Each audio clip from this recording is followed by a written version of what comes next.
The Gift of the Magi. By O. Henry. $1.87. That was all. And 60 cents of it in the smallest pieces of money, pennies. Pennies saved 1 and 2 at a time by negotiating with the men at the market who sold vegetables and meat.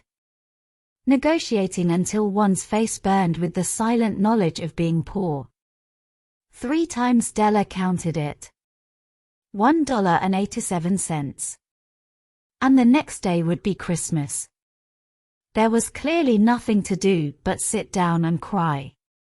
So Della cried. Which led to the thought that life is made up of little cries and smiles, with more little cries than smiles. Della finished her crying and dried her face. She stood by the window and looked out unhappily at a grey cat walking along a grey fence in a grey backyard. Tomorrow would be Christmas Day, and she had only $1.87 to buy her husband Jim a gift. She had been saving every penny she could for months, with this result. Jim earned $20 a week, which does not go far. Expenses had been greater than she had expected. They always are. Many a happy hour she had spent planning to buy something nice for him. Something fine and rare, something close to being worthy of the honor of belonging to Jim. There was a tall glass mirror between the windows of the room. Suddenly Della turned from the window and stood before the glass mirror and looked at herself. Her eyes were shining, but her face had lost its color within 20 seconds. Quickly she pulled down her hair and let it fall to its full length. Now, Mr. and Mrs. James Dillingham Young had 2 possessions which they valued. One was Jim's gold timepiece, the watch that had been his father's and his grandfather's. The other was Della's hair.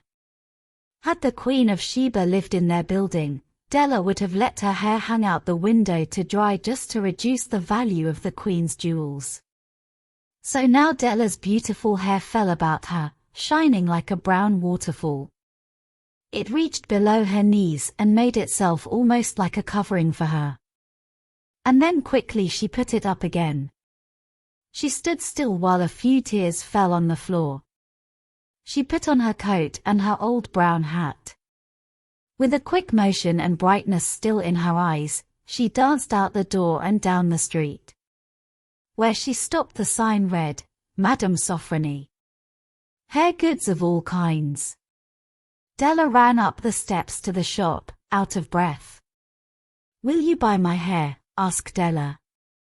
I buy hair, said Madame. Take your hat off and let us have a look at it. Down came the beautiful brown waterfall of hair. $20, said Madame, lifting the hair with an experienced hand. Give it to me quick, said Della. The next 2 hours went by as if they had wings. Della looked in all the stores to choose a gift for Jim. She found it at last. It surely had been made for Jim and no one else. It was a chain, simple round rings of silver. It was perfect for Jim's gold watch. As soon as she saw it she knew that it must be for him. It was like him. Quiet and with great value. She gave the shopkeeper $21 and she hurried home with the 87 cents that was left. When Della arrived home she began to repair what was left of her hair. The hair had been ruined by her love and her desire to give a special gift. Repairing the damage was a very big job. Within 40 minutes her head was covered with tiny round curls of hair that made her look wonderfully like a schoolboy. She looked at herself in the glass mirror long and carefully. If Jim does not kill me before he takes a second look at me, she said to herself, he'll say I look like a song girl. But what could I do? Oh, what could I do with $1.87? At 7 o'clock that night the coffee was made and the pan on the back of the stove was hot and ready to cook the meat. Jim was never late coming home from work. Della held the silver chain in her hand and sat near the door. Then she heard his step and she turned white for just a minute. She had a way of saying a little silent prayer about the simplest everyday things, and now she whispered, "Please God, make him think I am still pretty." The door opened and Jim stepped in. He looked thin and very serious. Poor man, he was only 22 and he had to care for a wife. He needed a new coat and gloves to keep his hands warm. Jim stopped inside the door, as immovable as a dog smelling a bird. His eyes were fixed upon Della. There was an expression in them that she could not read, and it frightened her. It was not anger, nor surprise, nor fear, nor any of the feelings that she had been prepared for. He simply looked at her with a strange expression on his face. Della went to him. "Jim, my love," she cried, "do not look at me that way. I had my hair cut and sold because I could not have lived through Christmas without giving you a gift. My hair will grow out again. I just had to do it. My hair grows very fast. Say Merry Christmas, Jim, and let us be happy. You do not know what a beautiful, nice gift I have for you." "You have cut off your hair?" asked Jim, slowly, as if he had not accepted the information even after his mind worked very hard. "Cut it off and sold it," said Della. "Do you not like me just as well? I am the same person without my hair, right?"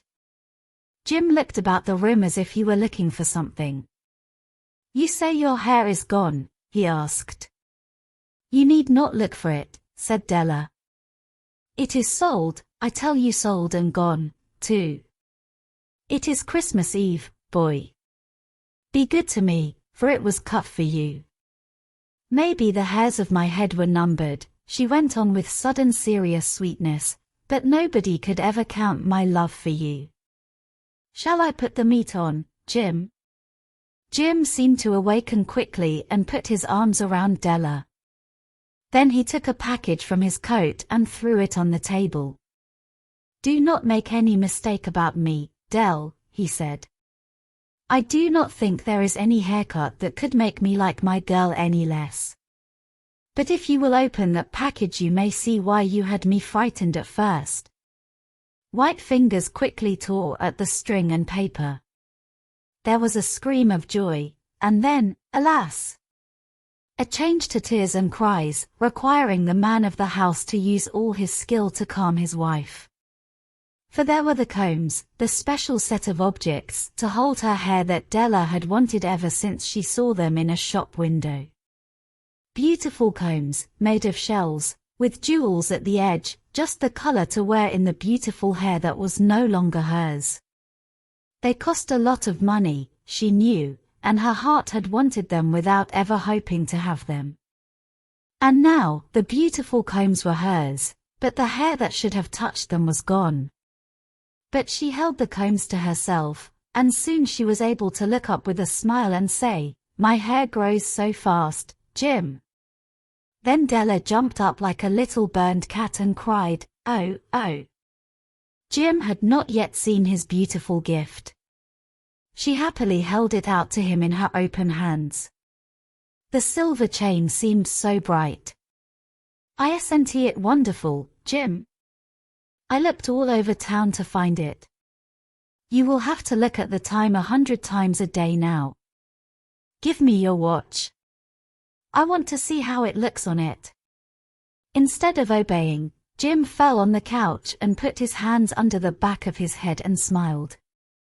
"Dell," said he, "let us put our Christmas gifts away and keep them a while. They are too nice to use just right now. I sold my gold watch to get the money to buy the set of combs for your hair.